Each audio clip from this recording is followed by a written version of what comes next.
नमस्ते एंड राधे राधे। मैं प्रीति हूँ और मैं बताती हूँ लॉ ऑफ अट्रैक्शन के बारे में, करती हूँ मैं चक्रा हीलिंग।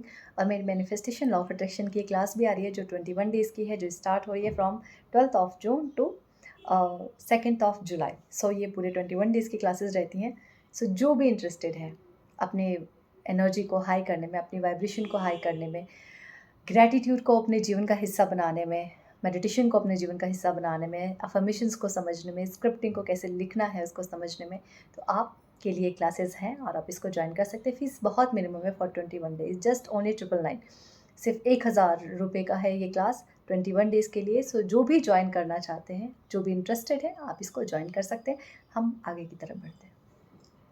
लाइफ में जो भी होता है ना, बेहतर के लिए होता है, ये हम सबके साथ सुनने हैं। लेकिन कभी कभी इन चीज़ों पे यकीन नहीं होता यार, क्या बेहतर है यार, सब कुछ तो ख़राब हो रहा है, क्या बेहतर है। कोई अपने एग्ज़ाम में फ़ेल हो रहा है, किसी का हार्ट ब्रेक हो रहा है, किसी के रिश्ते टूट रहे हैं, किसी को चोट लग रही है, किसी का कोई हेल्थ इशू सही नहीं हो रहा है, किसी का दिल टूट रहा है, किसी के सपने टूट रहे हैं, किसी का करियर ख़राब हो रहा है, जो उसने सोचा था वो नहीं कर पा रहा है। यही तो होता है ना, चीज़ें ख़राब होना। और यही होता है जो मन चाहा किया वो तो मिला नहीं। बट कहते हैं ना कि आप अगर किसी अलग चीज़ के लिए बने हो, तो या तो आप ऑटोमेशन में आ जाओ। ऑटोमेशन इन द सेंस कि आप उस ईश्वर के सिग्नल को समझते जाओ, उसको तोड़ो नहीं, उसकी रूटीन में चलते जाओ, आप वहाँ तक पहुँच जाओगे। बट अगर आपके अंदर डिसऑनेस्टी, आपके अंदर चीटिंग की भावना आई, आपके अंदर रेस में बहुत जल्दी कूदने की या फिर जल्दी सब कुछ पा लेने की भावना आई, तो आप उस ऑटोमेशन को तोड़ते हो, आप मुँह की खाते हो और फिर आपको सही रास्ता दिखाया जाता है और तब आप चलते हो, ज़रूर चलते हो। मैं अपनी जर्नी बताती हूँ कि मेरी ये जर्नी कहाँ से शुरू हुई। स्कूल से लेके जाते हैं, जब मैं इन डॉट को कनेक्ट करती हूँ ना कि ये सब शुरू कैसे हुआ, अगर ये ना होता तो शायद ये ना होता। तो मैं जब स्कूल में थी तब ऑब्वियसली 12th में मेरे मार्क्स अच्छे नहीं आए, मुझे अच्छा कॉलेज नहीं मिला। तो जो कॉलेज मिला अ, मुझे वो लेना पड़ा। उस कॉलेज में थी, फिर दोस्त बने, फिर कुछ ऐसे इंसान बने जो मुझे पसंद आए, फिर वहाँ से वो जर्नी शुरू हुई। फिर हुआ कि चीज़ें चली नहीं, म्यूचुअल अंडरस्टैंडिंग से वो चीज़ें हो गया कि ठीक है भी, हम सेपरेट होना चाहते हैं, वो चीज़ें वहाँ से हो गई। देन वो डिप्रेशन का फ़ेज़ आया, खुद को ब्लेम करना शुरू किया। हर बार मुझे क्यों चीज़ें झेलनी पड़ती है, हर बार चीज़ें मेरे साथ ही क्यों बुरी होती हैं। बहुत सारी चीज़ें दिमाग में चली। ओवरथिंकिंग हद से ज़्यादा, बिकॉज़ मेरी आदत है कि मैं अपनी ये प्रॉब्लम्स किसी के साथ जल्दी शेयर नहीं करती हूँ।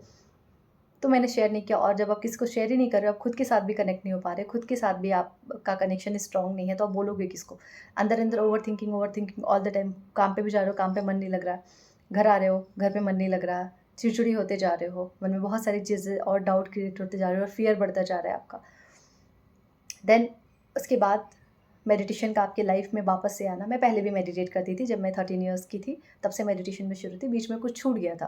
देन वापस से ईश्वर आपको चमाट मारता है, आपको एक बुरे फ़ेज़ में लेके जाता है, जहाँ पे आपको रियलिटी पता चलती है कि भाई देखो, होता क्या है, थोड़ा-सा इसमें एक और चीज़ ऐड करना चाहूँगी।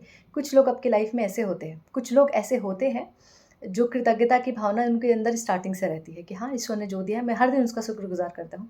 और कुछ ऐसे रहते हैं कि जब तक उनकी टाँग ना टूटे, सर ना टूटे, लाइफ में कुछ स्कैम ना हो जाए, कोई रिश्ता ना टूट जाए, कोई सर पैर में चोट ना लग जाए, तब तक उनको उन चीज़ों की वैल्यू पता नहीं चलती।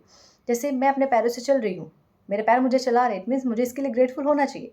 लेकिन जब तक इस पैर में चोट नहीं लगेगी ना, मैं 2-4 दिन या 2-4 हफ्ते तक बिस्तर पे ना लेटूँगी, तब तक मुझे अपने इस पैर की वैल्यू पता नहीं चलेगी। कुछ लोग ऐसे होते हैं कि उनको पहले लाइफ़ में मुक्की खानी होती है और फिर जाके रियलाइज़ होता है कि नहीं यार, इस चीज़ की तो मेरी लाइफ़ में बहुत वैल्यू थी, मुझे वापस से वही चीज़ उस तरीके से चाहिए। कुछ लोग आपकी लाइफ़ में ऐसे होते हैं। और आपने देखे होंगे कुछ लोग ऐसे होते हैं, आपने देखे होंगे कि जो पहले से कृतज्ञ थे और कुछ को ईश्वर थप्पड़ मार के कृतज्ञता सिखाता है। तो मैं मेरी लाइफ में कृतज्ञ तो थी, लेकिन ऑन द डेली बेसिस पे मुझे कृतज्ञता नहीं आती थी। फिर ईश्वर ने मुझे थप्पड़ मारा, ईश्वर ने लाया डिप्रेशन, क्योंकि आपके लिए कोई इंसान निमित्त बनाया जाता है। बोलते हैं ना कि यार वो इंसान मेरी लाइफ में आया, वो चला क्यों गया, उसने मुझे इतना दर्द दिया, इतनी तकलीफ़ें दी, चीज़ें बहुत अच्छी थी, अचानक से वो चला गया, उसने कभी बात नहीं किया, कभी मुड़ के देखा नहीं। वो इंसान आपके जीवन के लिए निमित्त था। आपको जो लेसन दिखाना था, आपका जो प्रारब्ध था उस इंसान के थ्रू, कितनी पीड़ा आपको सहनी थी, कि कोई इंसान आपको पसंद आता है, बहुत प्यार देता है, आप उसके प्यार में चले जाते हैं और फिर अचानक से होता है कि नहीं, आपको पता चलता है वो किसी और के साथ भी है, वो किसी तीसरे, चौथे, पाँचवें के साथ भी है। फिर वहाँ से वो दिल टूटता है और आप भगवान को बोलते हो कि भगवान ये सब मैंने क्यों किया? मतलब ये सब मेरे साथ ही क्यों हुआ? मैंने सबका भला किया। मैं प्रेमानंद महाराज जी को बहुत सुनती हूँ। उन्होंने कहा ये सब आपका प्रारब्ध है, और प्रारब्ध से भगवान स्वयं नहीं बच पाए, हम तो इंसान हैं फिर भी।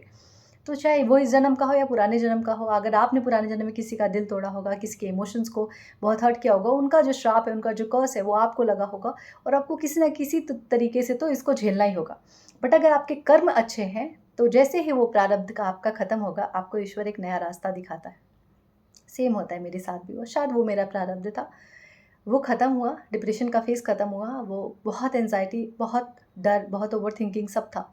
बट ईश्वर ही आपको फिर रास्ता दिखाता है। अचानक से मन में आया कि यार मैं ऐसी तो नहीं थी, मैं हमेशा खुश रहती थी, मैं लोगों में खुशियाँ बाँटती थी, मैं हमेशा चंचल रहती थी, तो अचानक से मैं ऐसी कैसी होती जा रही हूँ। वो ईश्वर ही सब आपके मन में वो सारी फीलिंग्स, सारे इमोशंस को डालता है, जब उसको कोई कुछ आपसे अच्छा करवाना रहता है, लोगों का भला करवाना रहता है। तो फिर वहाँ से लगा नहीं यार, मुझे खुश होना है, मुझे सिर्फ खुश रहना है, कैसे भी करके खुश रहना है। ये एक इंटेंशन सिग्नल यहाँ से मिला, ऊपर तक गया, और फिर मेरी लाइफ में द सीक्रेट का आना, ईशा क्रिया मेडिटेशन का आना, सदगुरु का आना, power of your subconscious mind किताब का आना, और ऐसी अलग अलग किताबों का आना, अलग अलग ऑथर्स का आना, अलग अलग लाइफ कोचेस का आना। मैंने बहुत सुना है लोगों को, बहुत समझा है चीज़ों को, बहुत तरीके से मैंने अफर्मेशंस, तो अराउंड 6 महीने मैंने खूब अफर्मेशंस लिखे, that I am strong, I am beautiful, I am growing, I am, अभी मुझे अफर्मेशंस याद है, देखो, I am strong, I am beautiful, I am growing, I am glowing, I am lucky, I am wonderful, I am loved, I am wisdom, I am intelligent. तो ये सारे affirmations थे। I am money magnet, I am happiness magnet, everyone wants me, everyone loves me. ये सारे affirmations जो है उस time पे मैंने बहुत लिखे हैं, लिखते गए, मैंने पूरी अपनी डायरी भरी है जर्नलिंग कर करके, मीन्स अफर्मेशंस राइटिंग कर करके। उसके बाद स्क्रिप्टिंग करना, अपने सपने को लिखना, पहले उनके बारे में चीज़ों को समझना, सुनना, अलग अलग कोचेस को सुनना, उनसे बहुत सीखा, क्लैरिटी मिली।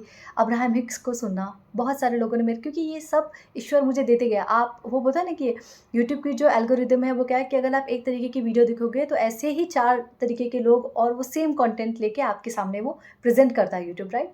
तो ईश्वर भी यही करता है। आप एक तरीके के थॉट को अपने माइंड से ले रहे हो कि लॉ ऑफ अट्रैक्शन क्या है यार, लॉ ऑफ अट्रैक्शन क्या है, ये क्या काम करे, ये कौन सी अजीब सी चीज़ है। फिर उस तरीके से संकल्प से सिद्धि क्या है।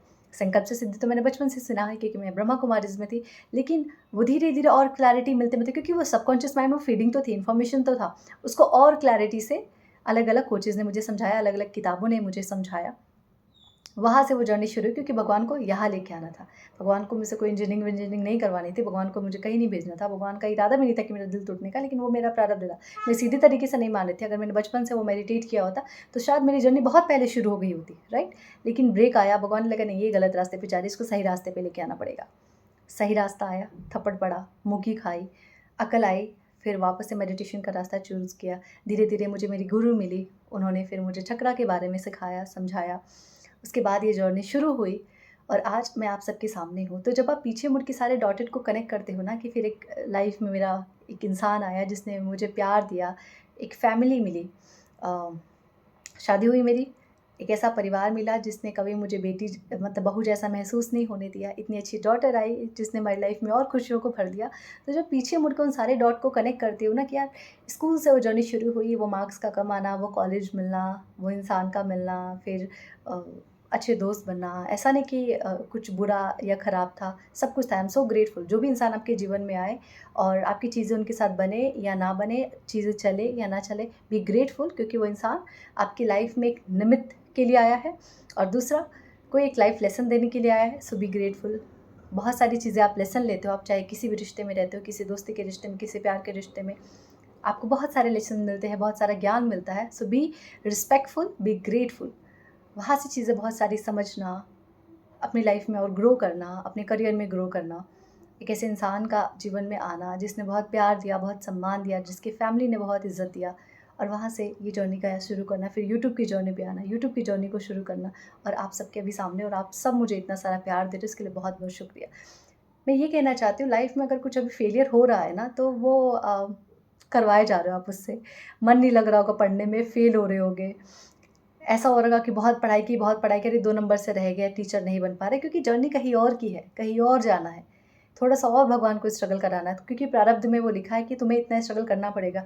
पूरी दुनिया निकल जा रही है, 15 लोग की सीट है, तो 14 लोग की सीट है, पूरे लोग भर जा रहे हैं, 15वां मैं हूँ जो हट गया क्योंकि 1 नंबर कम था। है ना? ये आपकी लाइफ में हो रहा होगा। ये सिर्फ इसलिए नहीं हो रहा है क्योंकि भगवान आपसे गुस्सा है, भगवान को आपको कुछ और सिखाना है, कहीं और लेके जाना है। बस हमें यकीन नहीं होता क्योंकि वो चीज़ें हमें विजिबल नहीं होती, हमें दिखाई नहीं देती, बट ऊपर वाला बैठा है, उसका जो कैमरा है ना, वो सब कुछ क्लैरिटी के साथ देखता है। मैं ये कहूँगी कि आपकी लाइफ में भी जो भी सिचुएशन है, धैर्य रखें, धीरज रखें और ये समझ के चलें कि लाइफ में बहुत कुछ आप फेस कर रहे हो। इट मीन्स कि वो आपका पुराना कर्म है जो कट रहा है, खुशी-खुशी काट लोगे तो सुकून से कट जाएगा और जो आएगा, आने वाला फ्यूचर, वो बहुत खूबसूरत होगा। ये मैं मेरे एक्सपीरियंस से बोल रही हूँ। मैंने भी वो सेम एक्सपीरियंस किया है जो आप सब अभी कर रहे होंगे, जो अपनी लाइफ में अलग-अलग फेजेज़ में होंगे।